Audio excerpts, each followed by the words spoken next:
একটি উদ্বেগের খবর, পর্তুগালের প্রধান যে বিরোধী দল সেগা সেটির যে প্রেসিডেন্ট এন্দ্রে বেন্তুরা পর্তুগালের যে ফ্যামিলি রিউনিফিকেশন রয়েছে সেটি স্থগিত করার জন্য দাবি জানিয়েছেন।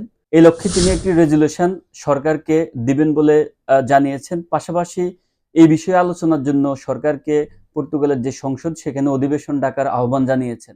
পর্তুগালে ফ্যামিলি রিউনিফিকেশনের মাধ্যমে একজন অভিবাসী তার স্ত্রী, ছেলে, সন্তান, মা-বাবাকে পর্তুগালে নিয়ে আসার সুযোগ পায়।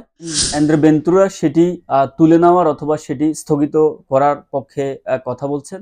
তিনি বলেন বর্তমানে পর্তুগালে প্রায় ১.৫ মিলিয়নের মতো অভিবাসী রয়েছে এবং এই সুযোগটি যদি অব্যাহত থাকে আগামী কয়েক মাসের মধ্যে সেটি ২ মিলিয়ন ছাড়িয়ে যাবে। কতদিন এটি স্থগিত থাকবে এই বিষয়ে সুনির্দিষ্টভাবে কিছু না জানালেও তিনি উল্লেখ করেন পর্তুগালের বিদ্যমান যে অভিবাসন সংকট রয়েছে সেটি সমাধান না হওয়া পর্যন্ত পর্তুগালে নতুন করে অভিবাসীদেরকে ফ্যামিলি রিউনিফিকেশনের সুযোগ না দেওয়ার পক্ষে তিনি কথা বলছেন। পর্তুগালে এই মুহূর্তে প্রায় ৪.৫ লক্ষ অভিবাসন প্রত্যাশীর আবেদন অপেক্ষমান রয়েছে। তার মধ্যে ১,৭০,০০০ অ্যাপ্লিকেশন বাতিল করা হয়েছে ত্রুটিপূর্ণ আবেদনের কারণে।